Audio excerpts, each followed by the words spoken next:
Hi everyone, and welcome to week 3 summer abroad at Oxford. If you missed the first two videos, just quick recap, I'm a University of Toronto student, and this past summer during the month of August I got the opportunity to study psychology at Oxford, and I'm just using these videos to share my experience in case anyone out there wants to go on summer abroad and wanted a sense of what it's like, or if you just wanted to see what studying at Oxford is as well. So I hope this is helpful. Okay, so this was a really packed and amazing week. We started off by going to afternoon tea at this little restaurant called Brown's. It's apparently like a British tradition, and I loved it. It wasn't technically part of the course, but a bunch of the on-site staff, which were University of Toronto students or alumni that came along on the trip to help with supervision and planning and everything, kind of put this together, and a couple of us went and just wanted to see what the experience was like. So we started off with tea. We didn't actually know what kind of tea this was because they didn't let us pick, but whatever it was delicious. I added oat milk to mine, which I thought it was really good. And here's what we ate. It was a lot of food. We shared like a platter per 2 people, and I thought it was delicious.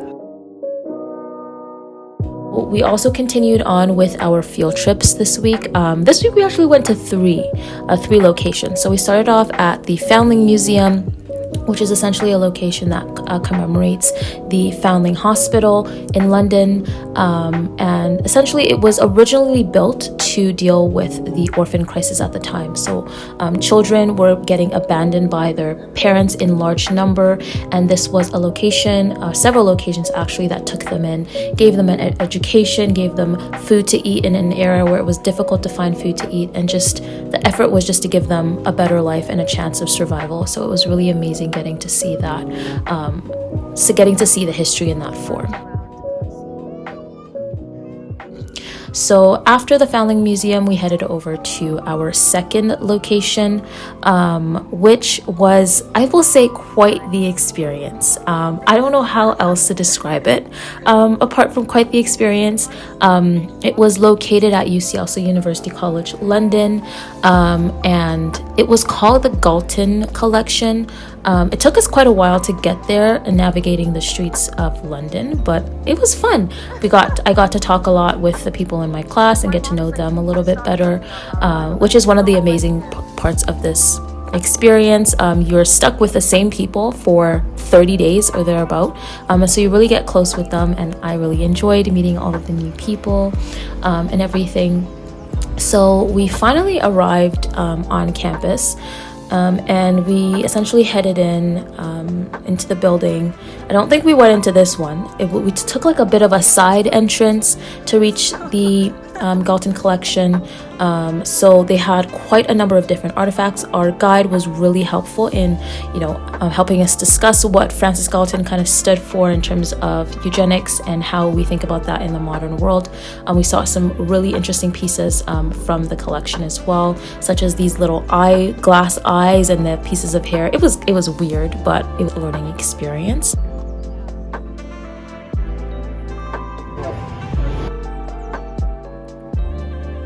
This last museum we went to was like the dream of a psychology student. We went to Freud's house, at least the house that he lived in before he passed. I don't even know what to even say at this point. Ask any psychology student. Like anything, the thing you learn about the most, or the name you hear the most in our program, is Freud. And the fact that we were literally in his house, mind-blowing.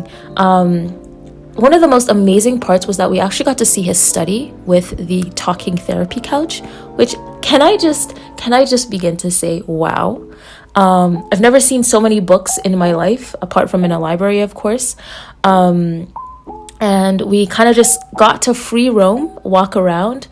We had a bit of time where we got to listen to somewhat of a lecture from one of the curators in the museum, and he talked a little bit more about psychoanalysis and, his perspective on it, that he was very much pro-Freud in a world that is very much anti-Freud.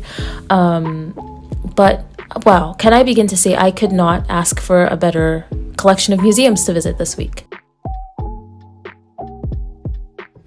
So this is a bit different. This is a bit of a different thing. I don't know if I've mentioned this on here before, but I really love to knit. And I got bored one day and I was like, why don't I just buy yarn? I didn't bring any with me. I bought a bunch of yarn. I bought some knitting needles, and I was like, I'll just start a new project because I have a bit of free time and I wanted to do something with that free time. So I just went on Amazon. I ordered a bunch of yarn, and I ordered a set of circular needles and started on a new project. So I'm still working away at it because it is a blanket. It's going to take me a couple months to finish, but I'm really happy that I started it, because now whenever I have free time, or whenever I don't have free time and I want to procrastinate, I have something to do with my time.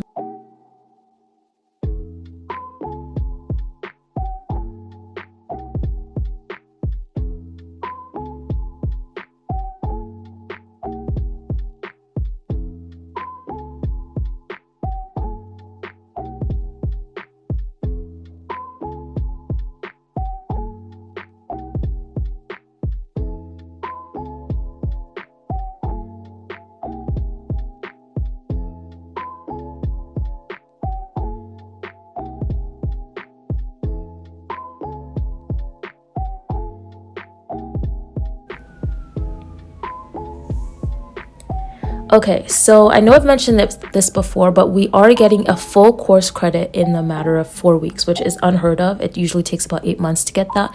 So it was very intensive, and I spent a lot of time this week prepping and studying and reading the chapters that we had. And then my friend actually bought me this book when she went to France, and I didn't know what to do with myself. I was so thankful. I was not expecting it. She just showed up and she's like, hey, I got this for you. And wow, I didn't know what to say. Again, we're back studying because, as I mentioned before, it is quite intensive.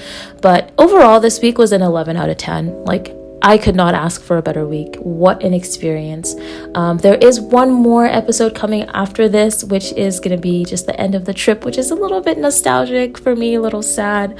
But I hope you enjoyed this week at Summer Abroad at Oxford. If you have any questions about the experience or any questions at all, let me know. I'd be more than happy to help. And yeah, I hope you enjoyed.